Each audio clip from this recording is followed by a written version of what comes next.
The walls of Russia's economy are beginning to crack, and the silence from Moscow can no longer hide it. Behind the propaganda and televised promises of stability, the foundations are shifting. What was sold to citizens as resilience is now revealing itself as desperation. Russia's finances run on two lifelines: consumption taxes like VAT and the mineral extraction tax on oil and gas. According to official budget data, together, these make up over 70% of the state's revenue. That dependence is dangerous. When sanctions, falling exports, or war expenses cut into those streams, the pressure ripples through the entire system. The Kremlin's response hasn't been reform, but survival. Taxes have been hiked, companies squeezed, and households left to carry the weight of a war they never asked for. The International Monetary Fund already warns that growth is slowing and inflation is rising, a signal that Moscow's cash grab policies are pushing the economy closer to collapse. And this is just the beginning. The question now is simple. If the cracks are already spreading, how long before the foundation gives way completely? The cracks appear first in the balance sheets. Behind the Kremlin's staged confidence, Russia's own numbers tell the real story. A financial system built on shaky ground and bleeding stability. Official data from Russia's finance ministry shows how dangerously narrow the country's revenue base has become.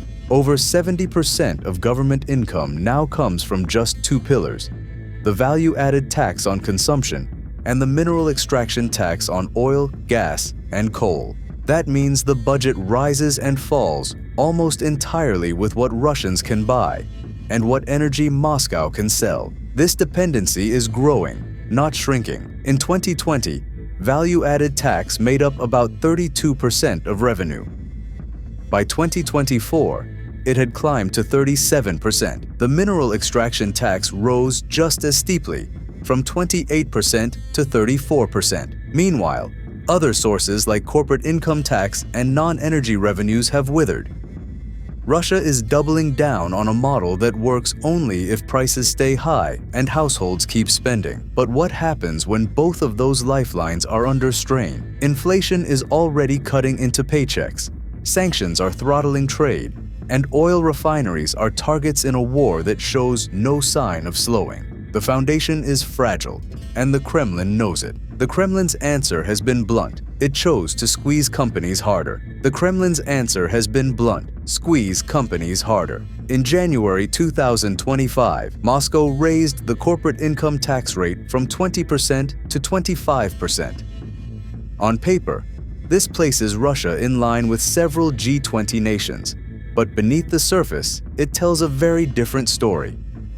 Unlike the UK, France, or China, Russia's economy is already strangled by sanctions, capital flight, and the crushing costs of war. That extra 5% might seem small, yet for Russian companies, it strips away a quarter of their profits before they ever reach reinvestment or wages. Factories that could have upgraded equipment now delay purchases. Tech firms that might have attracted foreign investors now face shrinking margins. Even mid-sized businesses that once kept towns alive are being forced to cut jobs, reduce hours, or shut down altogether. And the impact reaches far beyond balance sheets.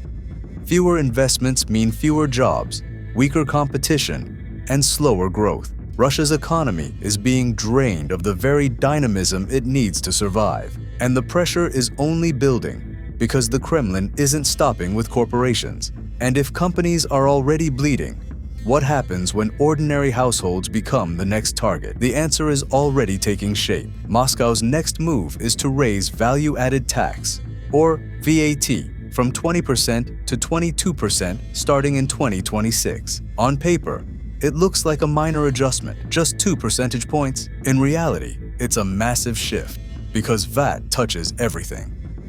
Unlike corporate tax, which targets profits, VAT piles cost onto every step of the supply chain, from raw materials to the finished loaf of bread. Each transaction carries an extra layer of expense.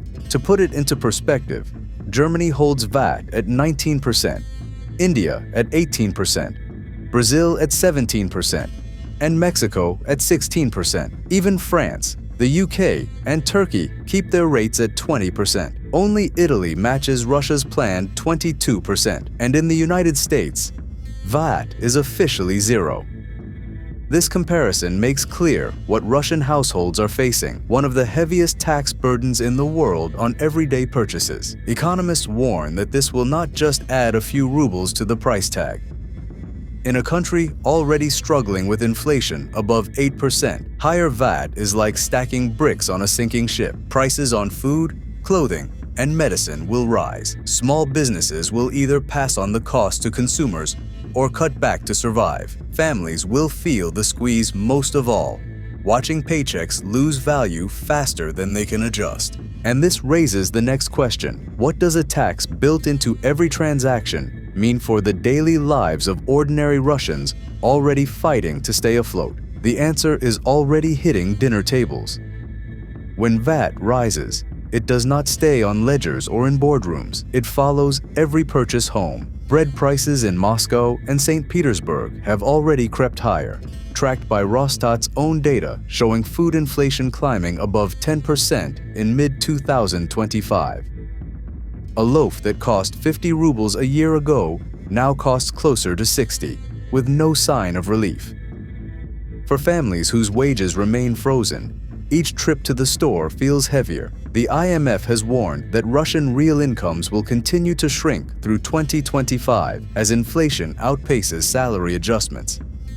Even the central bank admitted in its July bulletin that household purchasing power is under sustained pressure, and this pressure feeds on itself. Workers demand higher pay to keep up.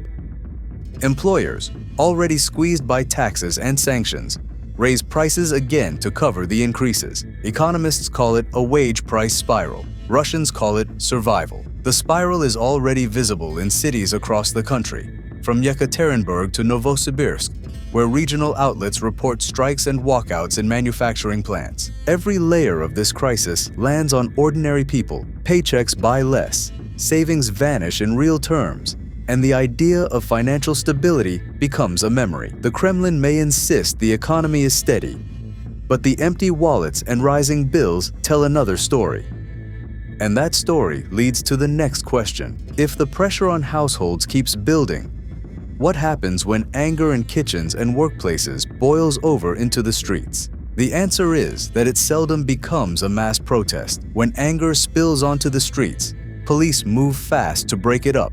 As Reuters and the BBC have reported since 2022, people switch tactics. Small strikes flare in factories. Quiet slowdowns spread in services. And many choose the exit instead of the square. The Carnegie Endowment notes that this kind of pressure weakens trust and drains the workforce, which hurts growth even more. The streets fall quiet, but the strain keeps rising at home and at work. And if faith in a fix keeps fading, what does the next year look like for Russia's economy and its people? The answer is already taking shape in the forecasts. Analysts say Russia's future is narrowing, and the IMF projects almost no growth through 2025. That means wages will keep losing value against rising prices, leaving families under constant strain. The World Bank warns that with reserves drained and wartime spending rising, the Kremlin has little room to maneuver. And in this version of the future, the grind simply continues. Higher taxes, weaker rubles, and households forced to live with less each year. But there is another path that experts cannot rule out. A sharper collapse could strike if global oil prices fall or sanctions tighten further. In that case, Russia's fragile balance could snap, sending shockwaves through its banking system and shaking markets far beyond Moscow. Both futures point in the same direction, bringing deeper strain for ordinary Russians. The only question left is how it unfolds. Will the next year bring a slow, suffocating decline that grinds on in silence, or a sudden break that shocks not only Russia, but also the world watching from the outside?